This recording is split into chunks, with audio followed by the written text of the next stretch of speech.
I figured it out. The leak. Man, this has been driving me nuts. But I figured it out. This had me going nuts. Check this out. Look at this. See the water trickling down the tank right from the flush handle? Trickling down. That water level is never supposed to get that high. See how the water is up by the flush handle?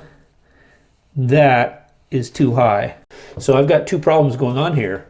That fill valve, which is a pressure diaphragm type fill valve, is not shutting off.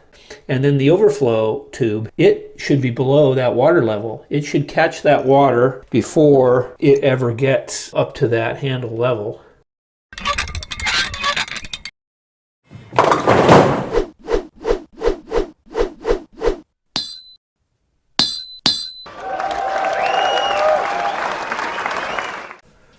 This is a pressure diaphragm type valve. There's a diaphragm in here and a spring, and it senses the water pressure in the tank and shuts off accordingly.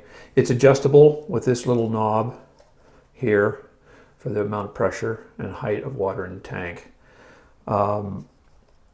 This is a brand new one. You can disassemble these 3 screws come out here, and you can clean the components and reassemble it.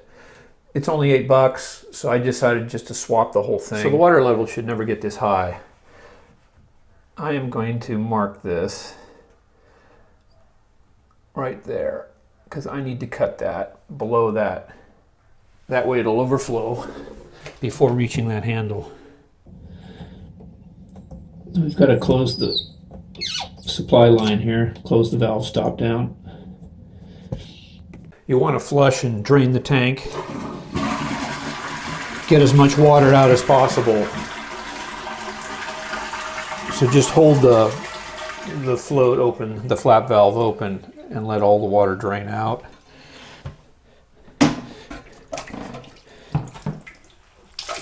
Take a sponge or a rag and just sop out the water. If you don't get all this out, as soon as you pull that valve out of the tank, the water's going to drip out all over the floor. So take a few minutes and get rid of all the water. Then you want to disconnect the supply line. Channel locks are a good thing to grip this with. You know, they say, oops, I'm going the wrong way. They say this should only be hand tight, but invariably it's a little hard to do by just hand. Now a little bit of water might come out of this, so you want to have a rag or something to catch it on the floor.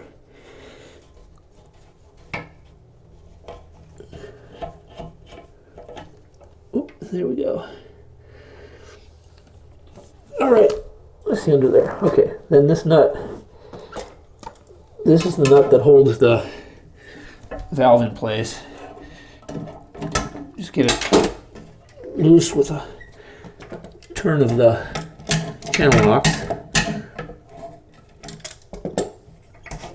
Then it should come apart by hand, okay?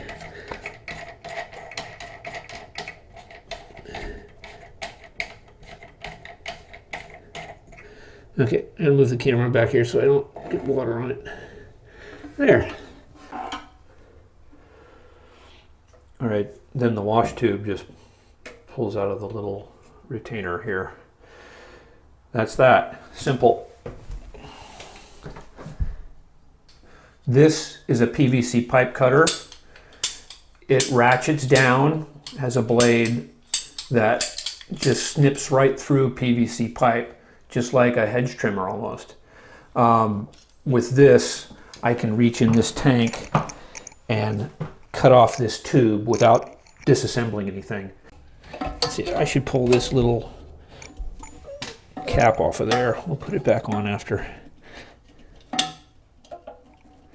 Let's see, we want to be a little bit lower than that. Down, wait a minute. I'm gonna put it down about here.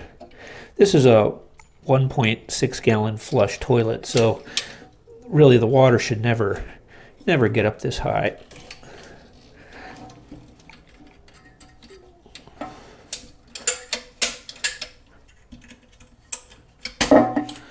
There we go. That's easy enough. Then I can put that little retainer back on there for the washdown tube. Installing the new valve is simply a matter of reversing the removal steps. What you do want to do before you insert this is just take your rag and just wipe it clean around the opening. Just want to be sure there's no sediment or grit or anything that's going to prevent this from seating. Oh, let's see, I got to put the overflow tube onto this. That just pokes onto there. All right. That just goes in like that. And the nut just tightens up against the base of the tank. They say just to hand tighten these, but I always like to give just a little extra pinch with the channel locks. Then this tube just inserts back in there. The washdown tube is ready to go. That's it. All right, I'm going to reattach the supply line.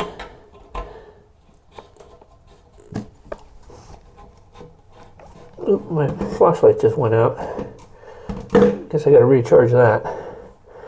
Oh well, we got this. So again, they say just to hand tighten these, but you know what? I like a little extra. Maybe it's just a guy thing, I don't know. There. All right, then I can open this stop. Let the water start to fill in.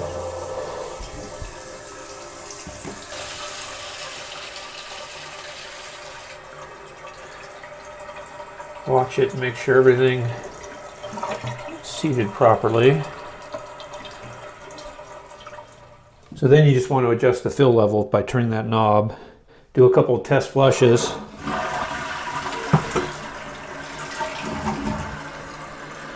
Make sure everything's working right. And of course, check for leaks.